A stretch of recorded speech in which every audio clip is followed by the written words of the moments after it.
അപകടം പിടിച്ചൊരു ദൗത്യമായിരുന്നു ഭരണകൂടത്തെ സംബന്ധിച്ച്.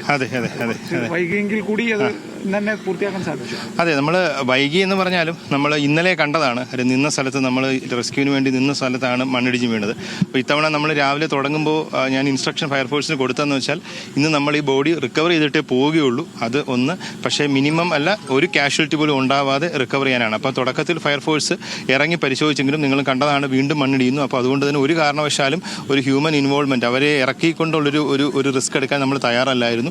അതുകൊണ്ട് തന്നെയാണ് ഇത്ര ഒരു ചെറിയ കാലതാമസം വന്നു എന്ന് പറയാൻ പറ്റില്ല. ബിക്കോസ് ഞാൻ രാവിലെ പറഞ്ഞ കാര്യം തന്നെയാണ്, ഞങ്ങൾക്ക് ആലപ്പുഴയിൽ നിന്നാണ് നമ്മൾ ഈ വന്നിരിക്കുന്ന ഏറ്റവും വലിയ ഹിറ്റാച്ചി. അത് വേറെ എങ്ങും ഇല്ല. പിന്നെ ഉള്ളത് എറണാകുളത്തും തിരുവനന്തപുരത്തുമാണ്. ഏറ്റവും നിയറസ്റ്റ് ആലപ്പുഴയായിരുന്നു. ആലപ്പുഴ കളക്ടറുമായിട്ട് കോർഡിനേറ്റ് ചെയ്ത് അതിനുശേഷം NH കോർഡിനേറ്റ് ചെയ്തിട്ടാണ് ആ ട്രെയിലറും ആ ഹിറ്റാച്ചിയും നമ്മൾ എത്തിച്ചത്.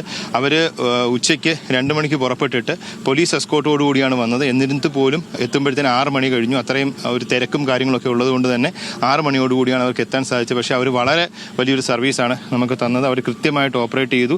ആൻഡ് അതോടൊപ്പം തന്നെ ഫയർഫോഴ്സും NDRFും വളരെ കൃത്യമായിട്ട് തന്നെ കാര്യങ്ങൾ കോർഡിനേറ്റ് ചെയ്തു. ആൻഡ് ജില്ലാ ഭരണകൂടൻ്റെ ഓവറോൾ സൂപ്പർവിഷൻ നമ്മൾ നടത്തിയിട്ടുണ്ടായിരുന്നു. അതുകൊണ്ട് തന്നെയാണ് ഈ ഒരു 30 മണിക്കൂർ കഴിഞ്ഞ് നമുക്ക് ഈ ഒരു ബോഡി നമുക്ക് റിക്കവർ ചെയ്യാൻ സാധിച്ചത്. ഇത്രയും ഒരു വളരെ ശ്രമകരമായ ദൗത്യമായിരുന്നു. കാര്യം ഇപ്പോഴും അവിടെ പാറ ഇടിയുന്നുണ്ട് ഇപ്പോഴും ആ സ്ഥലത്ത്.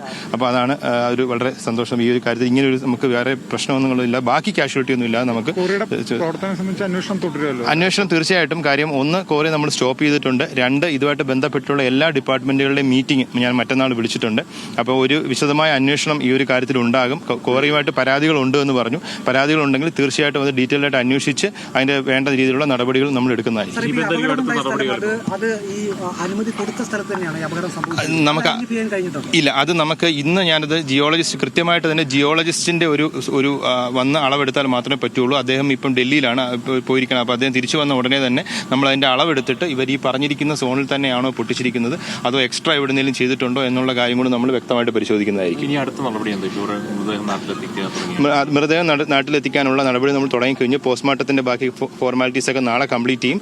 അതിന്റെ എല്ലാ എക്സ്പെൻസും കാര്യങ്ങളും എല്ലാം തന്നെ നമ്മൾ കോറി ഓണർ ടേക്കപ്പ് ചെയ്യണം. അവരുടെ വീട്ടിലെ കുടുംബങ്ങൾക്ക് ഉള്ള ബാക്കി കാര്യങ്ങളും കോമ്പൻസേഷനും എല്ലാം നമ്മൾ കൃത്യമായിട്ട് കൊടുക്കണം നിർദ്ദേശം കൊടുത്തിട്ടുണ്ട്. അത് ജില്ലാ ഭരണകൂടം കൃത്യമായിട്ട് ഫോളോ അപ്പ് ചെയ്യുന്നതായിരിക്കും. നാളെ പോസ്റ്റ്മോർട്ടം കഴിഞ്ഞ് ഉടനെ എത്തിക്കാനാണ് തീരുമാനിച്ചിരിക്കുന്നത്. കാര്യം ഇപ്പം മരിച്ച ആൾക്കാർക്കൊക്കെ കൊച്ചുകുട്ടികളൊക്കെ ഉണ്ട്. അപ്പോൾ അതുകൊണ്ട് തന്നെ പെട്ടെന്ന് എത്തിക്കാനുള്ളൊരു തീരുമാനമാണ് എടുത്തിരിക്കുന്നത്. Okay, thank you. പത്തനംതിട്ട ജില്ലാ കളക്ടർ പ്രേംകൃഷ്ണനാണ് ഇപ്പോൾ പ്രതികരിച്ചത്. അതീവ ദുഷ്കരമായിട്ടുള്ള രക്ഷാദൗത്യം തന്നെയായിരുന്നു. പക്ഷേ ഇന്ന് തന്നെ ഈ മൃതദേഹം കണ്ടെത്തണം എന്നുള്ളത് രാവിലെ തന്നെ ഉറപ്പിച്ചിരുന്നു. അതിൽ കാലതാമസമൊന്നും ഉണ്ടായിട്ടില്ല.